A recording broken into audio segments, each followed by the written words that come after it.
ಅಲ್ಲ problem solve ಆಗಲ್ಲ. ಅಲ್ಲ ಒಂದು ಹೇಳ್ತೀನಿ ಕೇಳಿ, ನಾನೊಂದು ಗಾಡಿ ಸೈಡ್ ಅಲ್ಲ ಸೈಡ್ ಅಲ್ಲ ಹೇಳಿ, ಕಾಲೇಜ್ ಗೇಟು ಸೈಡ್ ಬನ್ನಿ, ಎಲ್ಲೂ ಹೋಗಲ್ಲ ಗುರುವೆ. ನಾವು ನಿಮ್ಮ ಥರ ಅಲ್ಲ ಏನು ಪಿಕ್ ಮಾಡ್ತಾ ಇದ್ದೀರಾ ಅಂತ. ಎಲ್ಲಿಂದ ಬಂದಿದ್ದೀರಾ? ಆರ್ ವಿ ಕಾಲೇಜಿಂದ ಬಂದಿದ್ದೀರಾ?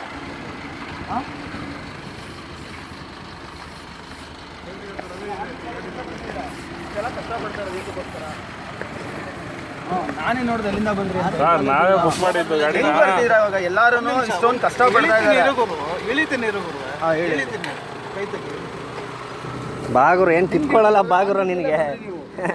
ಯಾಕೆ ಡ್ಯೂಟಿ ಮಾಡಿದ್ರೆ ಇಷ್ಟು ಜನ ಏನಕ್ಕೋಸ್ಕರ ಕಷ್ಟಪಡ್ತಾರೆ ಹೇಳಿ?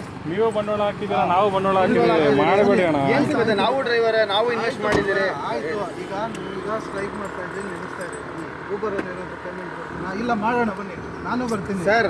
ಇವಾಗ 2 ಲಕ್ಷ ಗಾಡಿಲಿ ನಾನು ಬರ್ತೀನಿ. 1.5 ಲಕ್ಷ ಗಾಡಿ ಯಾಕೆ ಬುಕ್ ಮಾಡಿ ಈ ಥರ ಮಾಡಿದ್ರೆ, ಯಾವ ಥರ ಮಾಡಿದ್ರೆ? ಈ ಥರ ಸ್ಟ್ರೈಕ್ ಮಾಡಿದ್ರೆ ದೇವರಾಣೆ ಅವನು ಕೊಡಲ್ಲ, ಗೌರ್ಮೆಂಟ್ ಯಾರು ನೋಡಿ ಸರ್, 3 ಜನ ನಾವೆಲ್ಲ ಸಪೋರ್ಟ್ ಮಾಡ್ತೀವಿ. ಹೊಸಕೆರೆಯಲ್ಲಿ ಗಾಜು ಕಾರೆಲ್ಲ ಹೊಡಿತಾ ಇದಾರೆ. ನಾವು ಆ ಥರ ಕೇಳ್ತಾ ಇಲ್ಲ, ಒಳ್ಳೆ ತಂದಲ್ಲಿ ಕೇಳ್ತಾ ಇದೀವಿ. ಮಾಡೋ ತಪ್ಪು ನೀವು ಅರ್ಥ ಮಾಡ್ಕೊಳ್ಳಿ. ಮಾಡಿ 2 ಲಕ್ಷ ಜನ 10 ಲಕ್ಷ ಇನ್ವೆಸ್ಟ್ ಮಾಡ್ತಾ ಇದ್ದಾರೆ. 15 ಅವರ್ ಗಾಡಿ ಕೂತ್ಕೊಂಡು